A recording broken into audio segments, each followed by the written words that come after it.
السلام علیکم ناظرین، اس ایپیسوڈ کے شروعات میں ہم دیکھتے ہیں قسطنطنیہ میں اورحان بالیبے سے کہتا ہے قسطنطنیہ شہر میں آنے والا ہر ترک جاسوس جانے سے پہلے مجھ سے ملتا ہے تو بالیبے کہتے ہیں مگر اب کی بار تمہارا سر تمہارے کندھوں پر نہیں رہے گا اورحان۔ یہ کہتے ساتھ ہی بالیبے سلطوق کے ساتھ بازنطینیوں پر حملہ کر دیتے ہیں اور آس پاس موجود بازنطینیوں کو کاٹتے ہی چلے جاتے ہیں۔ اپنے پیچھے موجود بازنطینیوں کو مارنے کے بعد ایک دائیں طرف اور دوسرا بائیں طرف بھاگ پڑتا ہے۔ یہ دیکھ کر بازنطینی سپاہیوں کی بڑی تعداد ان کے پیچھے بھاگتی ہے اور اورحان کے کہنے پر مصطفیٰ اور عمر بھی ان کے پیچھے جاتے ہیں۔ ادھر بگی میں اتماجہ کے ساتھ جاندارلی گلاٹا قلعے میں جا پہنچتا ہے اور جیسے ہی بگی سے اترتا ہے تو بازنطینی سپاہی اس سے پوچھتا ہے کون ہو تم؟ یہ سن کر جاندارلی اتماجہ سے پوچھتا ہے اتماجہ ہم کون تھے؟ پھر سپاہیوں سے کہتا ہے اگر تم زندہ رہنا چاہتے ہو تو فوراً سے پہلے واپس چلے جاؤ۔ بازنطینی سپاہی تلوار نکالنے کی کوشش کرتا ہے تو جاندارلی اس کا ہاتھ پکڑ لیتا ہے اور اگلے پل وہ دونوں وہاں موجود بازنطینی سپاہیوں کو مار دیتے ہیں کہ اسی لمحے میناتو بلندی پر سے سامنے آتا ہے اور پوچھتا ہے یہ کیا ہو رہا ہے؟ پھر جاندارلی کو دیکھ کر پکارتا ہے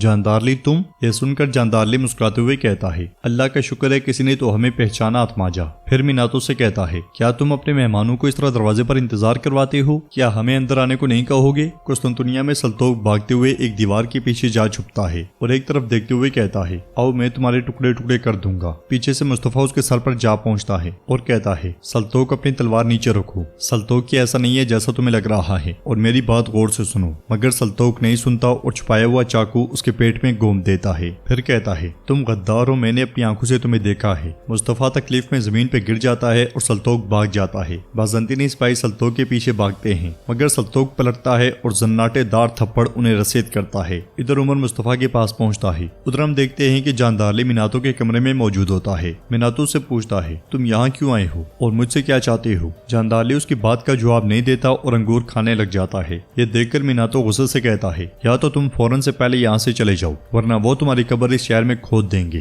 یہ سن کر جاندارلی اس کے پاس بیٹھتے ہوئے کہتا ہے میری قبر؟ ہاں، یہ زمینیں جلد ہی ترکوں کی ہو جائیں گی، میری قبر پہ لوگ آئیں گے، لیکن کیا تمہاری بیٹی کی قبر پہ کوئی ادھر نہیں جائے گا؟ اللہ جانتا ہے۔ یہ سن کر میناتو پریشان ہوتے ہوئے کہتا ہے میری بیٹی؟ تو اتماجہ نشانی کے طور پر ایک کپڑا اس کے سامنے رکھ دیتا ہے جسے دیکھتے ہوئے میناتو بہت پریشان ہو جاتا ہے۔ جاندارلی کہتا ہے کیا نام تھا اس کا؟ ماریا؟ نہیں، نادیہ۔ میناتو ایک دم سے پوچھتا ہے کہاں ہے وہ؟ کیا وہ ٹھیک ہے؟ تم نے اسے کوئی نقصان تو نہیں پہنچایا؟ جاندارلی اس سے کہتا ہے تم کتنے اتاولے انسان ہو، انتظار تو کرو اب جب کہ تم نے مجھے ایک بے باک ترکمان کے طور پر دیکھا ہے اور تم نے سوچ لیا ہے کہ میں زبان سے بولتا نہیں ہوں تو سیاست نہیں جانتا۔ میناتو چلاتے ہوئے پوچھتا ہے خلیل پاشا میری بیٹی کہاں ہے؟ تو جاندارلی بھی غصے سے کہتا ہے درمیان میں مت بولو، بتاؤ میرا خیر الدین کہاں ہے؟ تم نے اور ریزو نے مجھے میرے بھتیجے سے محروم کر دیا، اگر تم مجھے ریزو نہیں دیتے تو میں تمہیں نادیہ سے محروم رکھوں گا۔ ادھر ہم دیکھتے ہیں کہ جستنیانی جانے کی تیاریاں کر رہا ہوتا ہے۔ کارڈینل اس سے پوچھتا ہے کیا آپ نے بازنطین سے رابطہ کیا ہے؟ تو جستنیانی کہتا ہے شہنشاہ قسطنطینوس ہماری مدد کے لیے شکر گزار ہیں۔ کارڈینل کہتا ہے گیلی پولی کے دہانے پر عثمانیوں کا ایک بہت بڑا بحری بیڑا آپ کا انتظار کر رہا ہوگا۔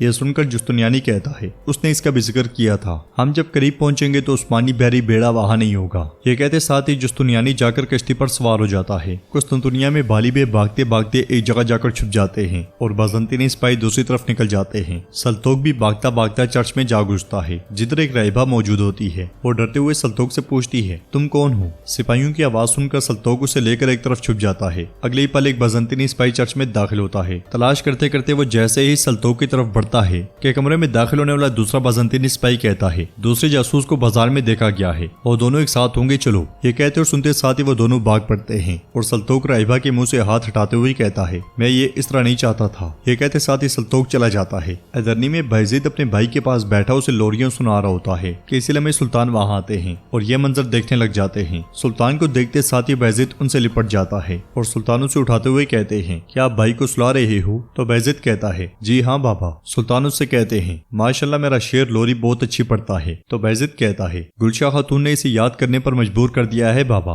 والدہ بھی اسے گاتی تھیں۔ اس کے ساتھ ہی وہ دونوں آگے بڑھ کر بیٹھ جاتے ہیں۔ ناظرین اس کے بعد ہم دیکھتے ہیں کہ قسطنطنیہ میں شہنشاہ پلیتانو کے ساتھ موجود ہوتا ہے اور ترتیب سے رکھے ہوئے لکڑی کے ٹکڑوں کو غور سے دیکھتے ہوئے کہتا ہے میرا ایک پرانا استاد کہتا تھا کہ توازن تلاش کرنا اتنا ہی مشکل ہے جتنا برقرار رکھنا۔ یہ سنتے ساتھ ہی پلیتانو ان لکڑیوں میں سے ایک لکڑی بیچ میں سے نکال لیتا ہے مگر توازن برقرار رہتا ہے۔ پھر کہتا ہے اور میرے طلبہ نے ہمیشہ سوچا کہ یہ آسان ہے۔ شہنشاہ کوشش کرنے ہی لگتا ہے کہ میناتو وہاں داخل ہوتا ہے۔ میناتو کو دیکھ کر شہنشاہ کہتا ہے میں توازن کا کھیل کھیل رہا ہوں، ابھی وقت نہیں ہے۔ مگر میناتو کہتا ہے سارے توازن بگڑ گئے ہیں، عثمانی وزیر اعظم جاندالی خلیل پاشا نے میری بیٹی نادیہ کو اغوا کر لیا ہے۔ شہنشاہ پوچھتا ہے کس لیے؟ تو میناتو کہتا ہے انتقام کے لیے، وہ میری بیٹی کو جانے نہیں دیں گے جب تک ان کا مطالبہ پورا نہیں ہوتا۔ میں نے آپ کے خلاف کوئی غلط کام نہیں کیا، لیکن اب میں آپ سے کچھ چاہتا ہوں۔ شہنشاہ ایک دم سے کہتا ہے ریزو، ہاں؟ پھر اسے لے جاؤ۔ میں نے آج صبح ریزو سے بات کی تھی، میں نے اسے کہا تھا کہ نیا سفر شروع کرو، لیکن مجھے ڈر ہے کہ وہ غلطی کرے گا اور ہار مان لے گا۔ اگر تم ریزو کو ہار ماننے سے روک لو تو اپنی بیٹی کو واپس لا سکتے ہو۔ ریزو چاندالی کے پاس جائے گا اور تمہاری بیٹی تمہارے پاس واپس آئے گی۔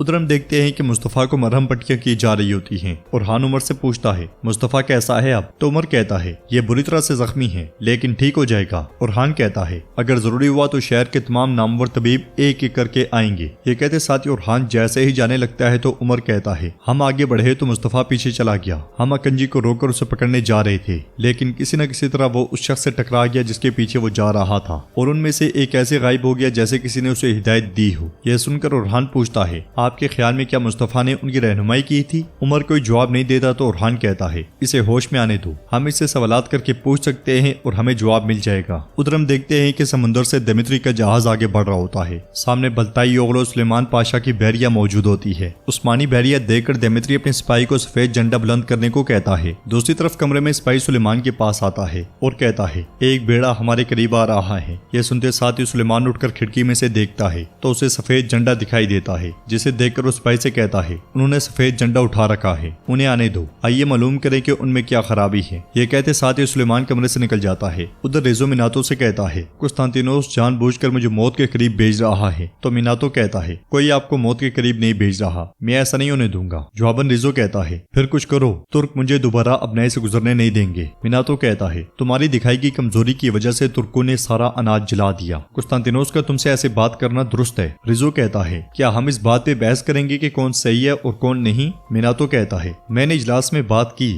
یہ مشکل تھا مگر انہوں نے تمہیں معاف کر دیا، مگر تمہاری معافی کے بدلے ہمیں اناج کے 5 چھکڑے دینے پڑے۔ اب فکر نہ کرو، تم جب اب نئے سے گزرو گے تو ہم قلعوں پر حملہ کریں گے، اس طرح تم آسانی سے اب نئے کو عبور کر لو گے اور اس کے بعد ہم اس شہر کو بچائیں گے۔ یہ سنتے ساتھ ہی ریزو مطمئن ہو کر چل پڑتا ہے۔ سمندر میں سلیمان دمیتری سے کہتا ہے آپ آخری شخص تھے جن کی مجھے ان پانیوں پر دیکھنے کی امید تھی۔ دمیتری پوچھتا ہے بلتائی اوغلو ایسا کیوں ہے؟ جواباً سلیمان کہتا ہے تمہیں معلوم ہے کہ تمہارے بھائی قسطنطینوس نے کیا کیا تھا اور پھر اسی کی طرف بڑھنا ہے۔ میں نے سنا ہے کہ تمہیں شہر چھوڑنے سے منع بھی کیا ہے۔ دمیتری کہتا ہے یہ سچ ہے مگر قسطنطینوس ہے، وہ اپنے بھتیجے سے محبت کے خلاف اپنا غصہ برقرار نہیں رکھ سکتا تھا، اس نے مجھے اس سے ملنے کی اجازت دے دی، آخرکار وہ میرا بھائی ہے، مجھے اس نے معاف کر دیا ہے، تاہم میں تمہیں بھی اس کے بارے میں خبردار کروں گا سلیمان، ریزو تمہارا اپنا بھائی ہے، یہ کافی نہیں ہے کہ اس نے پہلے بھی تمہیں دھوکہ دیا ہے، وہ آج رات بحر اسود سے اناج لے جانے کے لیے روانہ ہو رہا ہے، میرے خیال میں تمہیں اس سے بھائی چارے اور خیانت کے معاملے پر بات کرنی چاہیے۔ یہ سنتے ساتھ ہی سلیمان سوچ میں پڑ جاتا ہے اور ناظرین ایپیسوڈ بھی اختتام پذیر ہوتی ہے۔ اگر آپ کو ویڈیو پسند آئی تو ویڈیو کو لائک کریں، چینل کو سبسکرائب کریں اور بیل آئیکن پر لازمی سے کلک کر دیں۔ انشاءاللہ ملتے ہیں نیکسٹ ویڈیو میں، تب تک کے لیے رکھیں اپنا اور اپنوں کا بہت زیادہ خیال۔ اللہ نگہبان۔